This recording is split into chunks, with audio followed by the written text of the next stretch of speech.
Conference, it's always a delight to be working with our dear yellow chums inside Whitehall.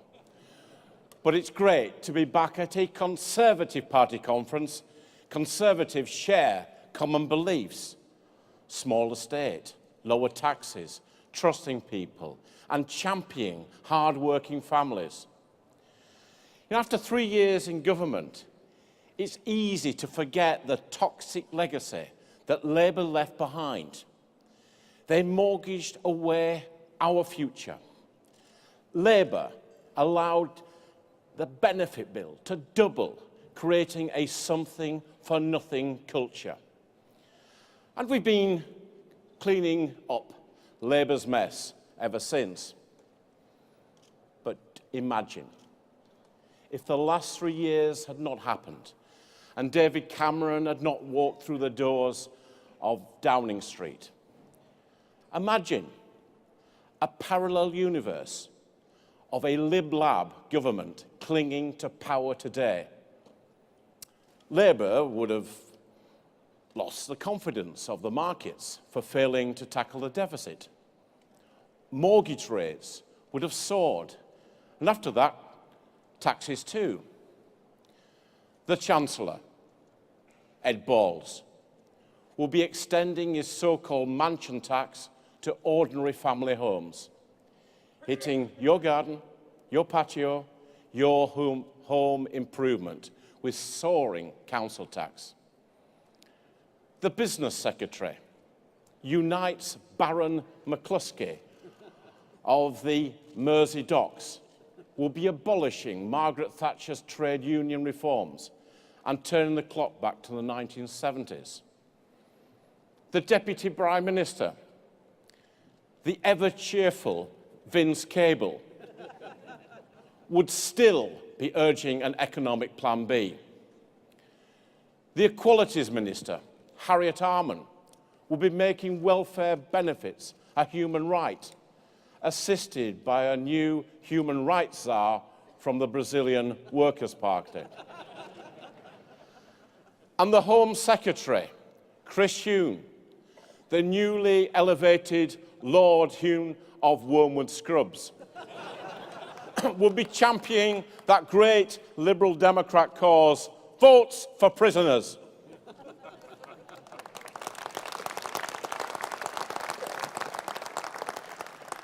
And in a dark, overcast office of Downing Street, candles will be gently flickering during a 3-day electricity blackout.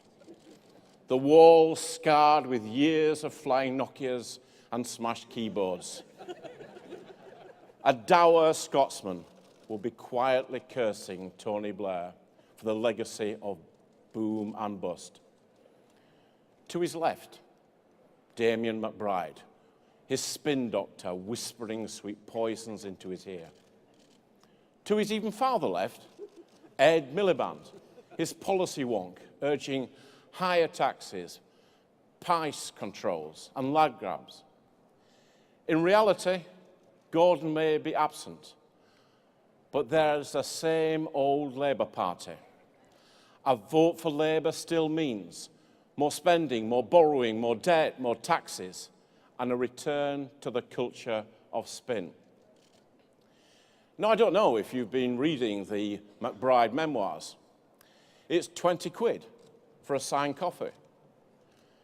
The unsigned copies are even more expensive. So let me give you the condensed version.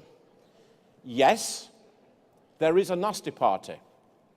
It's called the Labour Party.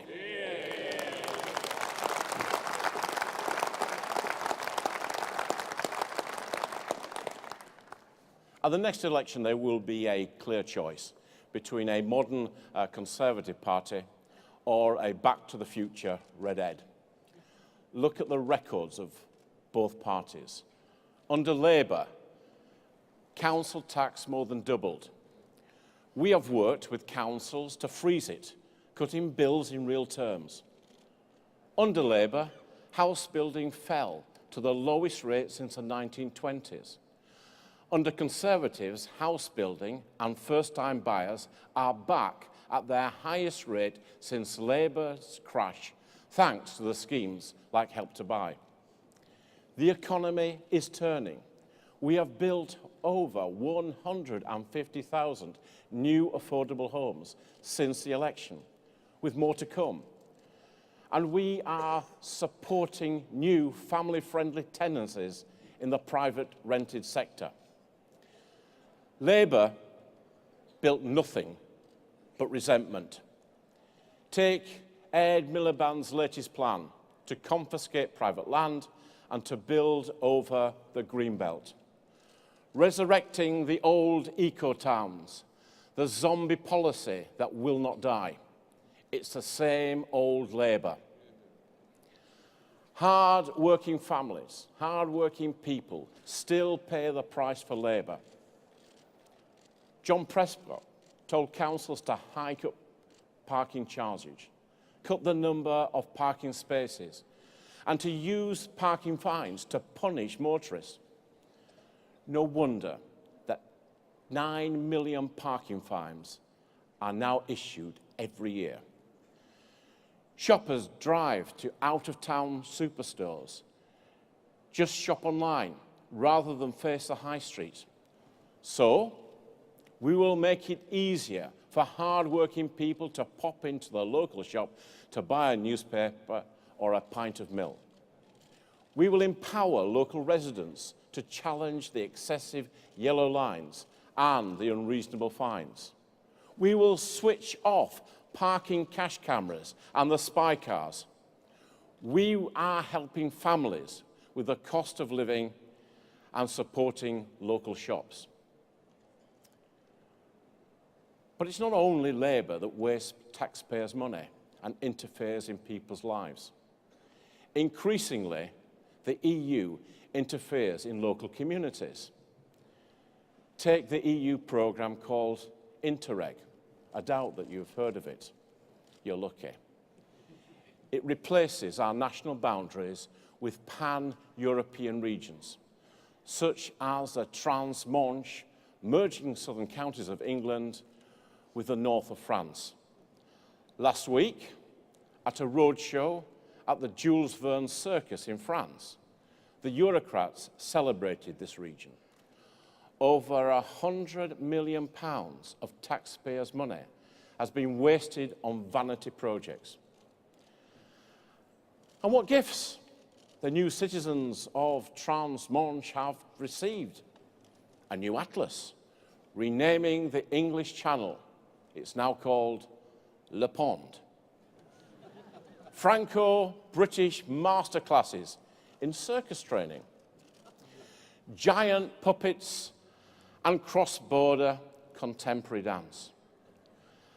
And on top of the lot, a bold piece of 21st century transport infrastructure, the cross-channel cycle lane.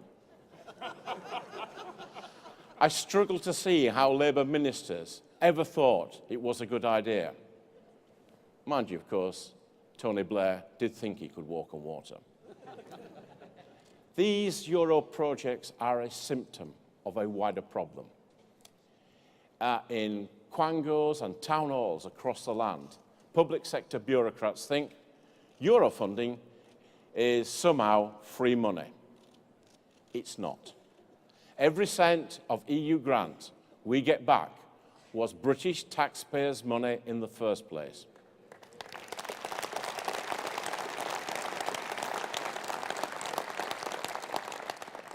But there are strings attached. To get the money, grant recipients must praise the European Union. If they don't, they are punished with fines. Even in this great city of Manchester, a grave injustice has been committed. Down the road is the People's History Museum. It's the home of the Labour Party archives. It contains papers from Keir Hardie and a Frederick Pickles from Bradford, one of the earliest members of the Labour Party a century ago. Labour's museum took EU cash, but failed to fly the EU flag. The punishment? a £7,000 fine. An outrage, but not a peep from the Labour Party. Conference, where was Peter Mandelson when the Labour Party needed him? But now, the Commission wants to go further. Using Lisbon Treaty powers, it wants councils to stamp the EU flag on birth, marriage and death certificates. It's optional, say the Commission. Well, we've heard that one before. Just look at the EU flag on your driving licence. So will branding British citizens from the cradle to the grave with the EU flag drive economic growth? No.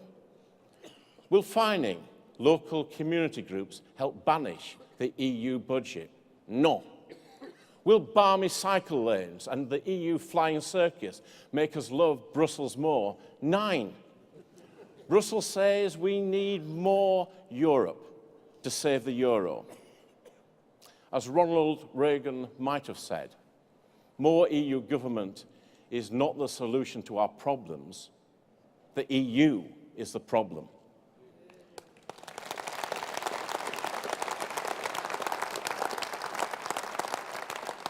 As David Cameron has said, it's time to return powers to Britain and to let the people decide.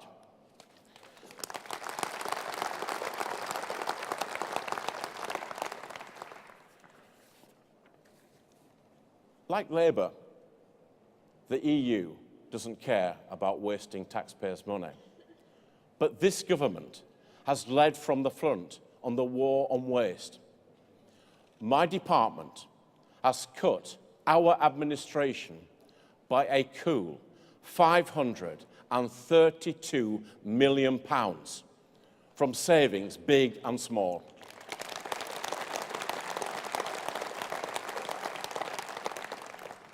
Our corporate credit card spending fell by 3/4 after we published every single transaction online.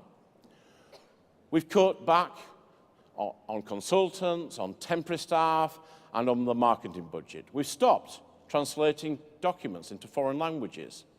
And shortly, to save £9 million a year, my whole department is going to bunk in with Theresa at the Home Office. Conservative councils also led the way in producing quality services as much at a lower price, sharing back office services, as we just heard, better procurement and more joint working. But Labour councils continue to burn the money for their own union pilgrims or for their own town hall parties. Their councils make lazy choices in bleeding strategy of axing the front line so that they can wave the red flag. Let one Labour authority speak for them all, Newham. This council, in one of the most deprived parts of our capital, has spent over £100 million on a luxury headquarters, including thousands of pounds on designer light fittings. 3 years on, it's moving back into its old buildings. All that money wasted. By an historic accident, the council's housing arm, Newham Homes, has houses in my constituency in Essex. Former right-to-buy tenants who bought their own homes have been hit back with leasehold repair charges for up to £50,000. The local Conservative council charges a tenth of that for the same sort of maintenance. And that's where I met Florence Bourne. Florrie was a woman in her 90s, full of energy, full of fun, and full of the joy of life that belied her years. She was proud to have been brought up a happy family. When Mrs. Thatcher gave her a chance, she bought her own 2-bedroom flat over the top of a local parade of shops. Then Newham gave her a bill of £50,000, a crushing sum for a proud woman who'd never been in debt before. Right across the estate, former tenants were billed for work that was not done, work that was poorly done, work that was overpriced. Most shocking of all, work that was not necessary, including replacement roof she didn't even need. So we went to the valuation tribunal, and eventually they overturned the bill. But it was too late for Florrie. The last time I saw her, she looked every one of her 93 years, weighed down by the drilling, the banging, the dust and the mess, but above all by the debt and the worry. She died a couple of weeks later, still believing that she owed £50,000. Now, 93 is a good age, but I'm convinced that she had a few more good years in her life, and I blame Newham for its lack of care.